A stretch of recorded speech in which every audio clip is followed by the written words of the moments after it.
Shalom and welcome to the Fan's Perspective. My name is Eliana Piepsh. I'm a former IDF combat commander and a diehard Commanders fan, and today is finally that day that we break down Washington's 2026 draft class. So before we get into it, I just want to give a huge shout out and thank you to all of you in the audience.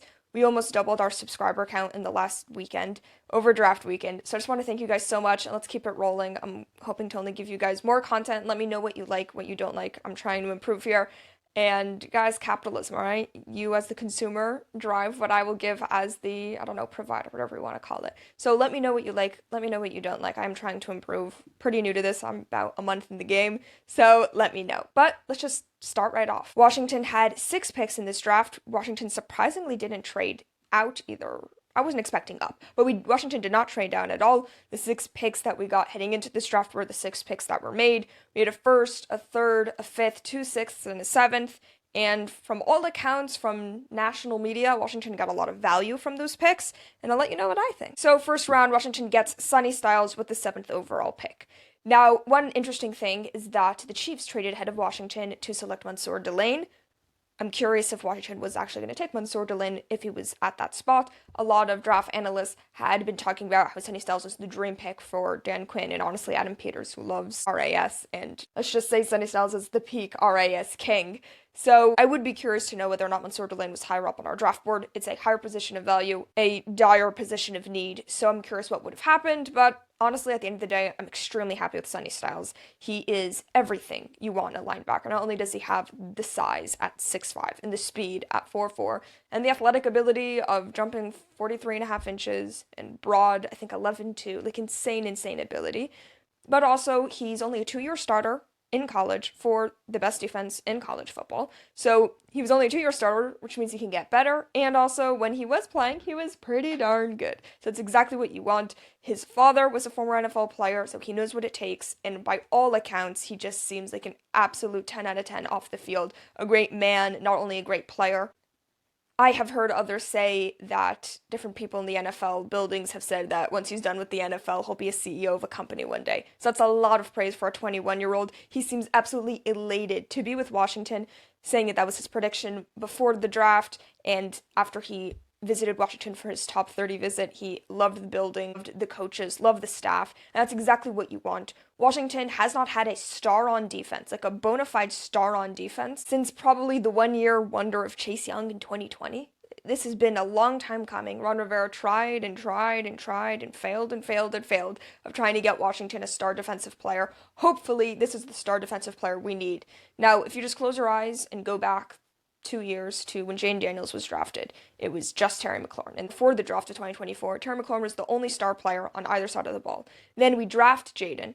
Now it was Jaden and Terry, and that was it. Somehow that duo brought us to the NFC Championship game. Then last offseason, we brought in Laramie Tunsil. So now we had 3 stars, but all on the offensive side of the ball. The defensive side of the ball did not have any stars, and very clearly so, and it ended up costing Washington and losing a lot of bad football games and a lot of ugly scores. And now, hopefully, Sonny Styles is that star on the defensive side. Washington has brought in a ton of edge rushers. I don't know if Owe or any of the other edges are going to be quite star level, but hopefully really good. Trey Amos, I believe, can be a really good corner. And hopefully you have 3 stars on offense and a star on defense with a couple of really good players. Maybe Mikey has a bounce-back year, and you can hope that this is a team that can start to turn it around. So absolutely love the Sonny Styles pick. Now, I'm not going to lie, my heart is absolutely broken that Caleb Downs went just like 4 picks later to Dallas. And I think the only real question with the 7th overall pick is whether Washington should have gone Sonny Styles or Caleb Downs. Because if you've listened to any of my previous episodes, I was strictly against receiver, period, and honestly any offensive players. So the draft board fell really well for Washington, in my opinion. Jeremiah Love went 3, that was great. Carnell Tate going 4 was the absolute dream scenario for me. I did not want Carnell Tate.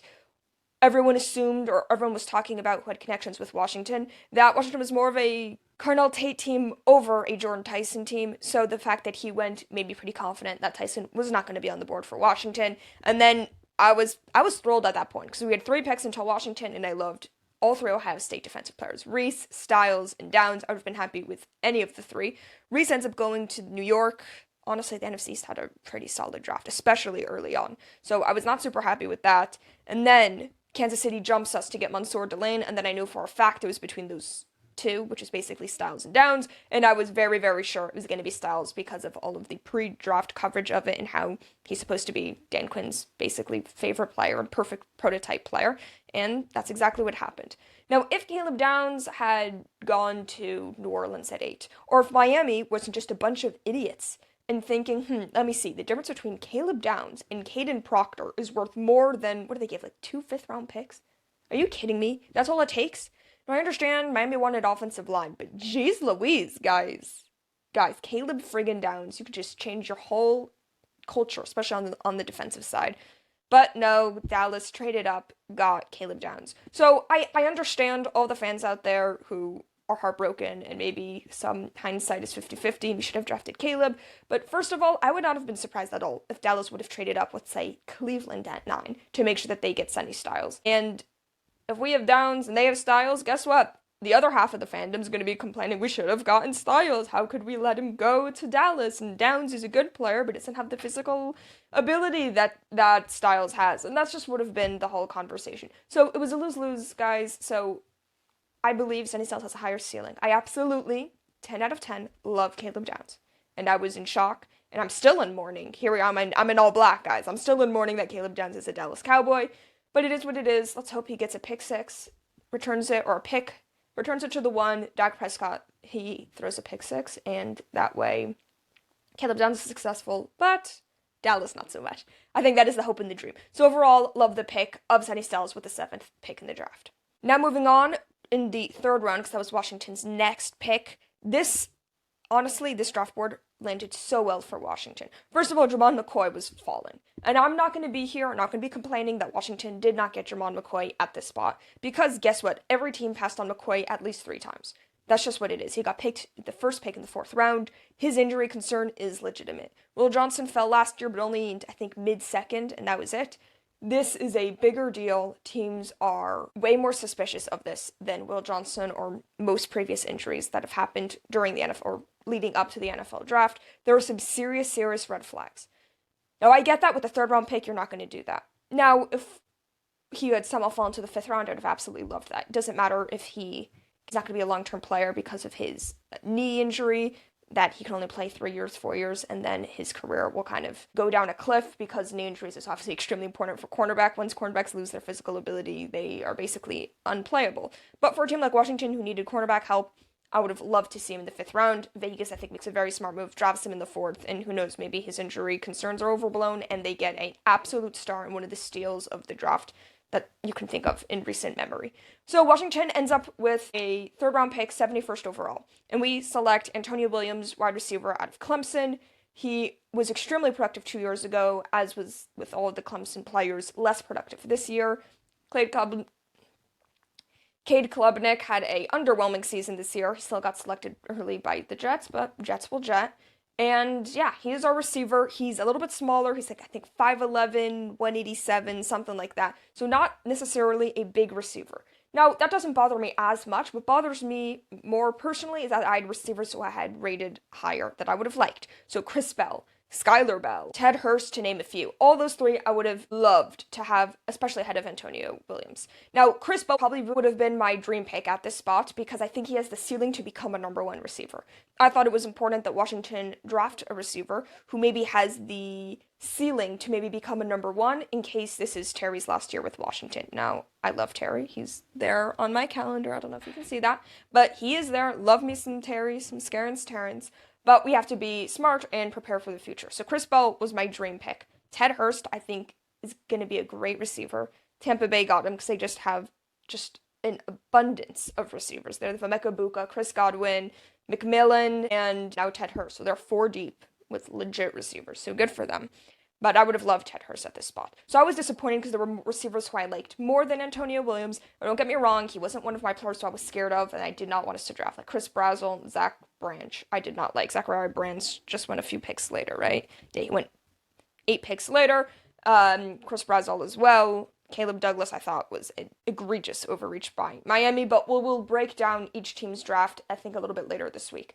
This episode is just going to be about Washington. So, Antonio Williams, I don't think he's a bad player, and if the board had fallen differently, I would have been much more happy with this pick with how the board fell. The fact that we couldn't trade back because there were a lot of receivers, as I mentioned before, that I liked. Dalen Everett as a corner I still liked. AJ Halsey, honestly, the fact that he lasted this long, now that is a luxury pick for Washington. And we have enough holes on this team that I don't think we can really survive a luxury pick. But I would have been able to rationalize that if we got AJ Halsey on the team. So there was enough players here I would have loved to trade back 7-8 spots, something like that, and maybe recoup a 5th round pick or a 6th round pick and get another shot in there. If you have 2-6, you can now flip those for a 4th maybe, or another 5th, and you can get a player who you really like maybe a center. I don't know, that's an interesting thought. So Washington didn't end up doing that. I'm not heartbroken by this pick. I just thought there were better players. I still have very high expectations for him, very high hopes. I think he can, day one, be one of our top 3 receivers. I think he is a very hard worker for Clemson. Even though this was a disappointing season, he was not the reason why he had a somewhat productive year. He missed a couple of games due to injury, but still had a solid season for Clemson with 55 catches for just over 600 yards. So a solid year, not game-breaking, but if he can be a number 2 who can kind of do some yards after catch and maybe work the intermediate a little bit, he is tougher than he looks. He's tougher than his size is. Maybe he can even put on some weight. And then you have one of Diami and Luke and Burks and whoever else we have at receiver to maybe become a number 3. I think that is good enough. And we have depth that as long as Terry stays healthy, that I think our receiving room is fine. We're like 5 or 6 deep. Ayuk would be great, but I'm not giving up any picks for Ayuk. And if he wants to come and have a 1-year prove it, sure. But I would assume San Francisco is not going to do Ayuk any favors, and I would not be surprised if he doesn't get traded until like halfway through training camp to kind of screw him over. And honestly, if I was San Francisco, I'd probably feel the same way.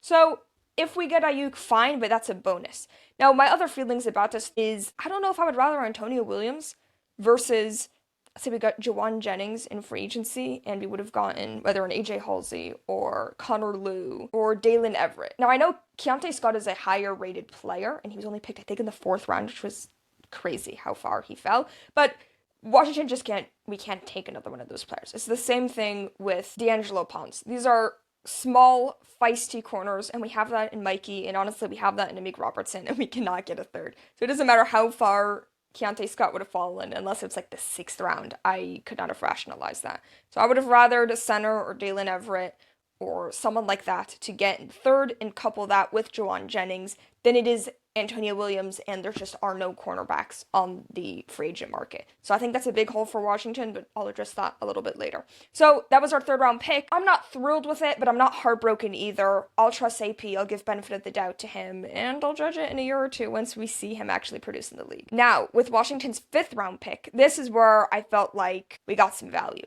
So first of all, I was over here probably like most of fans out there and just hoping Sam Hecht falls. I was hoping he falls. I was watching and I was like, I don't know about Carolina. Carolina might take him. I was hoping that they wouldn't, and they do end up taking Sam Hecht 3 picks before Washington.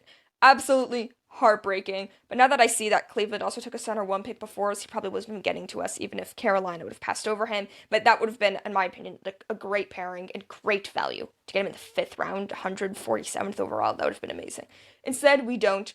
And we got Joshua Josephs, who, if you watched my players to watch after the 1st round, so basically between the 2nd and the 7th round, he was one of my edges who I would have not minded targeting in the 3rd round. So the fact that we got him in the 5th round, I think, is an absolute steal. So at this point in the draft, after Sam Hecht going 3 picks ahead of us, I was kind of debating between him, Keith Abney, and Jalen Kilgore. So there's a couple of secondary players who I really liked. Kilgore, I think, has great nickel ability. Now, Washington doesn't need safety help. We're actually kind of 4 deep at that point, but I think you could draft him and make it work in secondary. Keith Abney is a little bit smaller, so he's, I think, just under 5'10", and that would make our, like, average height in our cornerback room, like, 5'10" or 5... It'd probably be about 5'10", which is kind of scary and not exactly what you want, especially in a division going up against CeeDee Lamb, George Pickens, Malik Neighbors, hopefully not A.J. Brown, but that's a lot of size and really good receivers. I think you want a little bit more height. So I had absolutely no problem going with Joshua Josephs here. I think this is insane value. He could have been a 3rd round pick, and if not a 4th round pick, the fact that we got him in the 5th round is incredible value. Also, he's an edge rusher, so that's a position of value in and of itself. And for Washington, even though we are extremely deep at edge, I think we're now like 6 deep. Let's see, we got Dorrance Armstrong, Owe, Chason, Wise, Amenahu, yeah, and now Joshua Joseph. So we're 6 deep at edge. So I think we all know who's making the team out of training camp. It'll be that 6th, and I don't think a 7th will make the team. He is more of a designated pass rusher right now because he's only like 240 pounds. If we can get to 250, maybe even 255, he's a big dude. He has a wide frame. He has like over 34-inch arms, so great length over there. If he can go into that frame more, he can be a better run defender. In college, he did try. He has the hustle and the want to be a good run defender. He's just pretty small, and that's only going to get more and more obvious at the NFL level. So the hope is that he can put on some muscle, and he has a year to do that because he's probably going to walk in and be the 6th edge in this edge rotation, being a 5th round pick. Those 5 guys are probably all going to have more snaps than he is. All he has to do is learn from some of the vets, get in the weight room, eat some protein bars, drink some protein shakes, and learn the basics, learn the fundamentals, go up against Josh Connerly and Laramie Tunsil, some of the players who are the best at their position. And so then next year, when like 5 of those 6 are all going to be free agents, Dorrance is a free agent, Wise, Chason, Amenu, yeah, those 4 are all going to be free agents. So next year, the only guys under contract are Owe and Josephs. So hopefully one of those 4 who will be free agents will have a good year and we'll re-sign them to a deal before free agency. And that way we're at least 3 deep. So then you can bring someone else from the outside. But overall, I love this pick. Great value and a position of need for the future. So absolutely love the Joshua Josephs pick. Now in the 6th round, I'm starting to stress because we don't have a center. Like, not only do we not have a center, I don't know if Nick Allegretti is a center, and if he isn't a center, who is snapping the ball? I'm not even saying, do we have a good backup? I don't even care if the guy can block. All I'm saying is, can he get the ball to Jaden? I wasn't so sure. Thankfully, we get Kaytron Allen in the backfield, and we get the center out of Michigan State, Matt Gulbin. So I'm going to start off on Gulbin, and then I'll go to Kaytron Allen. Gulbin is a center who played guard for a couple years at Wake Forest. He started, I think, over 10 games at each spot of left guard and right guard being at Wake Forest. He then transfers to Michigan State, is a team captain in his first year there, is just a solid player. He's not crazy athletic, but he has good fundamentals. He has a good anchor, and honestly, he can snap the ball. That is what Washington needs. Now, hopefully, he can compete with Nick Allegretti.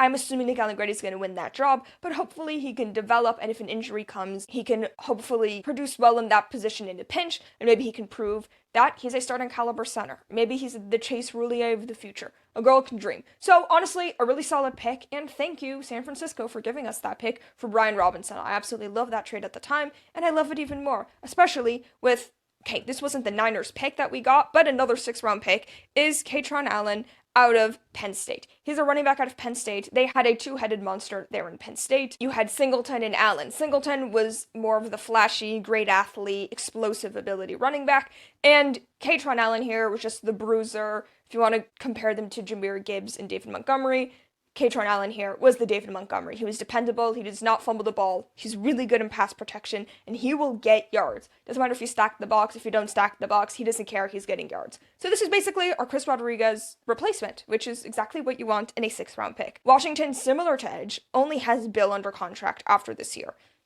Rachaad White's on a 1-year deal, Jerome Ford's on a 1-year deal, Jeremy McNichols is on a 1-year deal. So if you have Bill is your hopefully more explosive running back, your every down running back, you have Kaytron Allen, who is your short yardage guy and someone you can depend on, and he could also be really good. We've seen 6th and 7th round running backs produce very well in Washington and around the NFL. And then if one of your change of pace backs of McNichols or Rachaad White has a good year, you re-sign them for another year, and that's your running back room. I do not put a lot of emphasis on the running room. We'll get to San Francisco, who apparently does. I did not love their picks.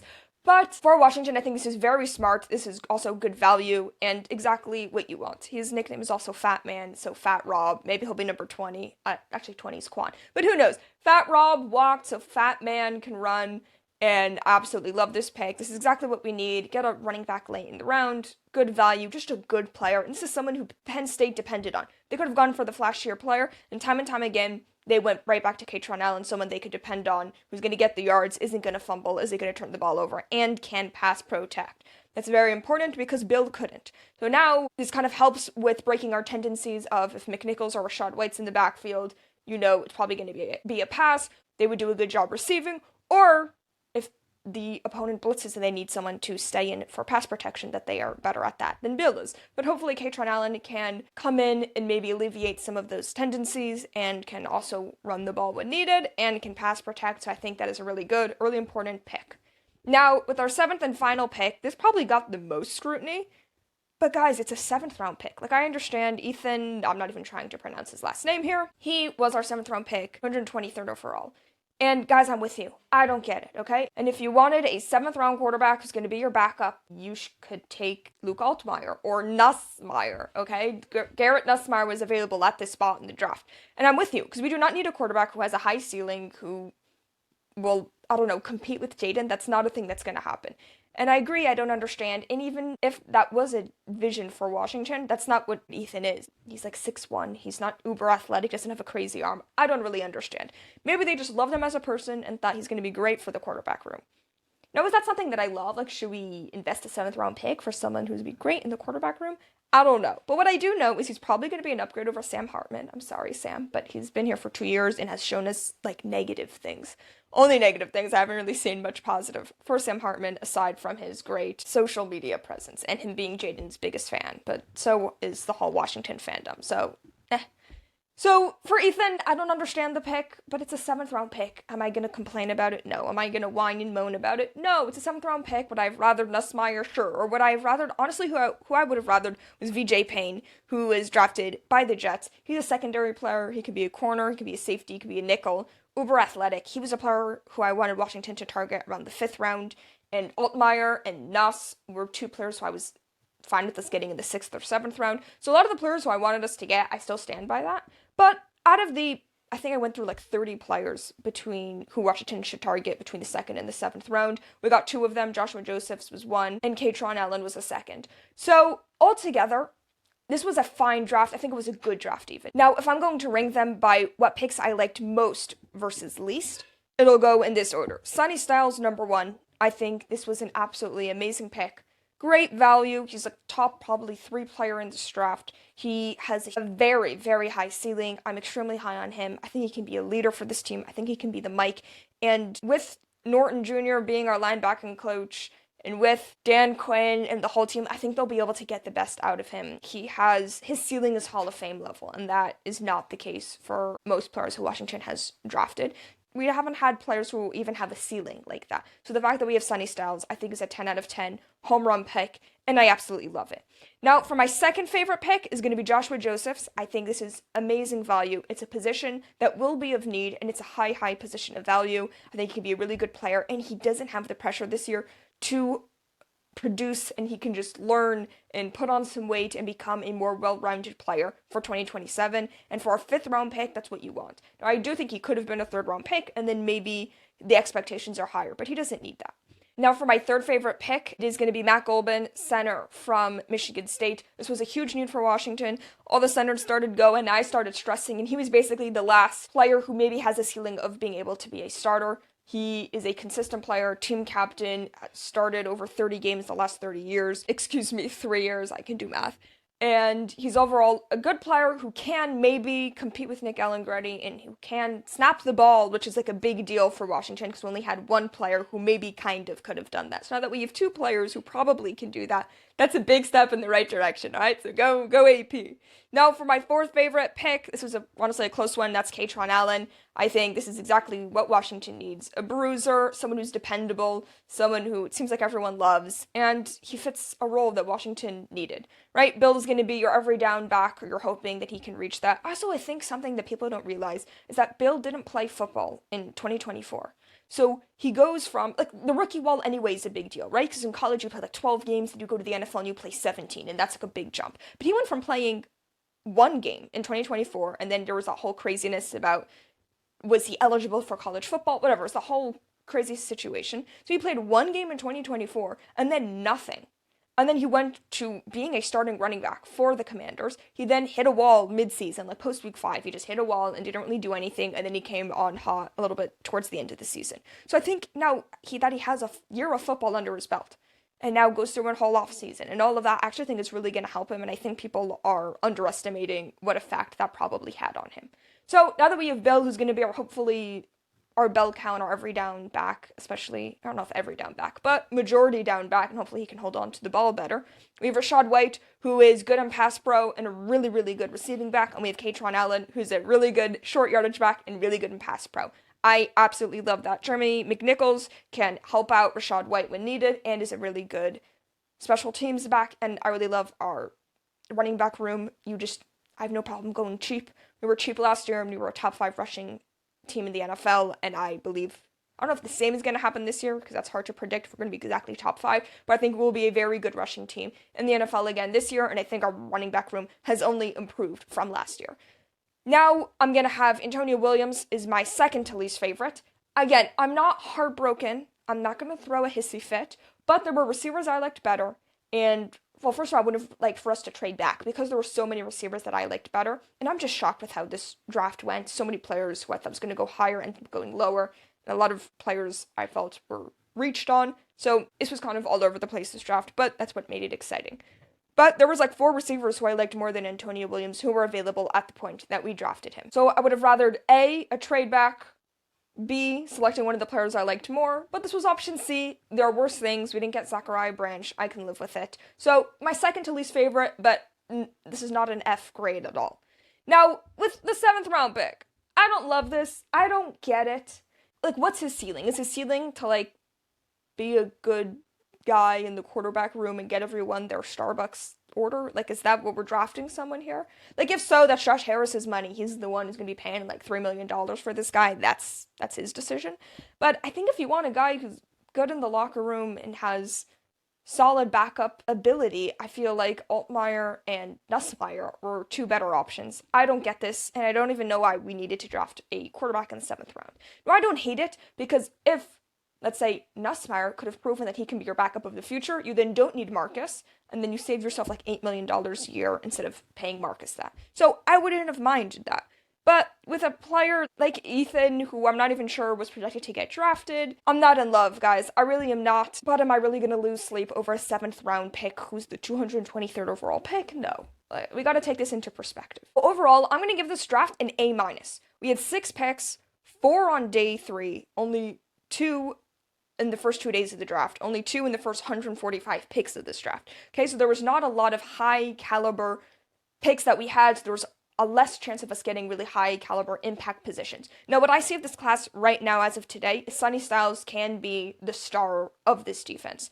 Now, I don't know if that's going to be day 1, but I think he can be a starting linebacker day 1 for this team, and hopefully he reaches his ceiling.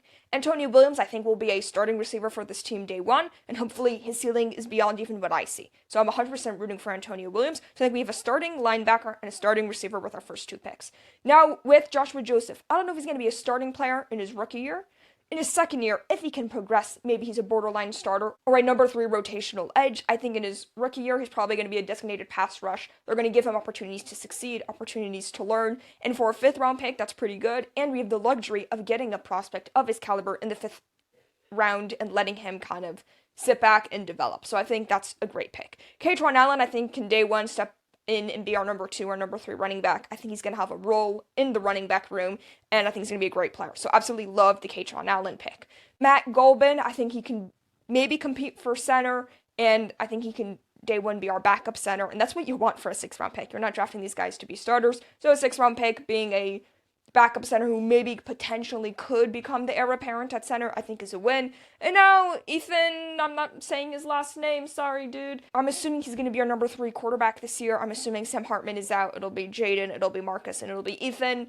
For a 7th round quarterback, that's not bad. So if we can get day 1 or from the first season, 2 starters, which I think we'll get in Sonny and Antonio, and then 2 role players, which I think we'll get in Kaytron Allen and Joshua Joseph, and 2, or at least I think Matt Gulbin could be a high-end backup. Athan, hopefully he doesn't even sniff the field, hopefully he doesn't even suit up.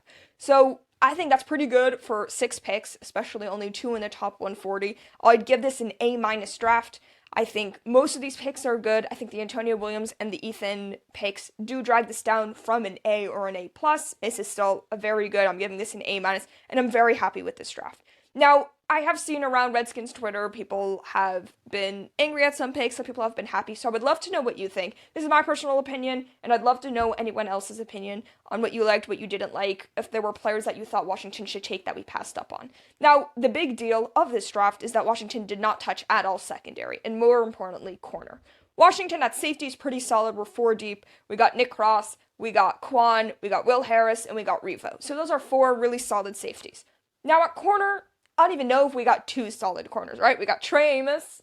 That'll be our starter. He's not proven that he can stay healthy. So I'm hoping that he stays healthy and plays at the level he did last year. He's our only cornerback who actually has the size of cornerback and I think the talent to be a good cornerback. Mikey. Does he play inside? Does he play outside? I don't know. He's smaller. It really depends on the matchup. Hopefully he has a bounce back year and plays more to the 2024 self than he did in 2025. Amik Robertson is a Mikey clone or a Mikey similar player. So now we have 2 of the same. Who's outside? Who's inside? At least they're versatile, so that's a positive. But I think we need more size on corner. Now we have Akella Witherspoon. Who is that size at corner? Does he have the athleticism? I don't know. And then Washington signed an undrafted free agent out of Clemson who has adequate size. He's like 6 foot, I think 185, 190. So the thing is, if Washington has 1 injury at corner, just 1, to any of our starting 3, and I'm assuming our starting 3 is Amos, Mikey, and Amik Robertson. Like, we now have Akella Witherspoon starting games for us. That's stressful. And if we have 2 injuries at corner, I don't know who is starting for us, okay? Like, who is number 5 on this team? I don't know. And I think that is a problem. Now, what the hope is that our front 7 seems absolutely stacked. We're 4 deep at linebacker, we're 6 deep at edge, and we're like 4 or 5 deep at interior. So our front 7 is good. So if Durante Jones can access his little Brian Flores magical powers, and if he can get to the quarterback in under 2 seconds, and the quarterback gets enough time to find his receivers streaking wide open because we don't have corner play, then we'll be fine. Now, if their offensive line is good, or their running backs pick up the pass rushers, I don't know what's going to happen. I think it's going to be very risky. I think for Washington, it's going to be a lot of boom and bust. Maybe I'll be wrong. Maybe they'll invest more in corner, or there'll be trades, or who knows. But I'm stressed about corner. Now, the positive with that is, it's basically just corner. Our front 7, as I said, is stacked and I think extremely talented and extremely deep. And our safety play, I think, is going to be much better. Quan can't really get much worse. Will Harris was good when he did play, and Nick Cross seems to be a very, very underrated player, and I think he can hit his ceiling with Washington. So if the safety play can help kind of cover up the deficiencies in cornerback play, and if our front 7 can get home, that should alleviate a lot of the stress on our cornerbacks, and then maybe it won't be as big of a hole. So, we'll see. Overall, I'm extremely happy with this. I'm happy with our quarterback room. I'm happy with our offensive line. Happy with tight end. Happy with receiver. I'm happy with basically every position with the exception of cornerback. And this is a team that had a lot of holes, so the fact that we are at this spot with only 6 draft picks, and yes, we had a boatload of money for free agency, but the fact that Adam Peters was able to plug up as many holes as he did, it seems to be you can't plug all of your holes in one offseason. Cornerback is going to get addressed next year. Now, that's not great because I think it's like the 3rd or 4th most important position on the field. But it is what it is, and I'm happy. Really, I'm happy. I'm satisfied with this draft. And guys, we have like 4.5 more months until the season. But alright, draft is over. OTAs are starting. I want to know what numbers these rookies are getting, and let's get it. Alright, so later this week, I'll be breaking down the drafts for all 32 teams, including Washington. We'll just be going over, it'll be a short recap for Washington. And I'll be going through the other 31 teams, so be sure to check that out on the Fans Perspective.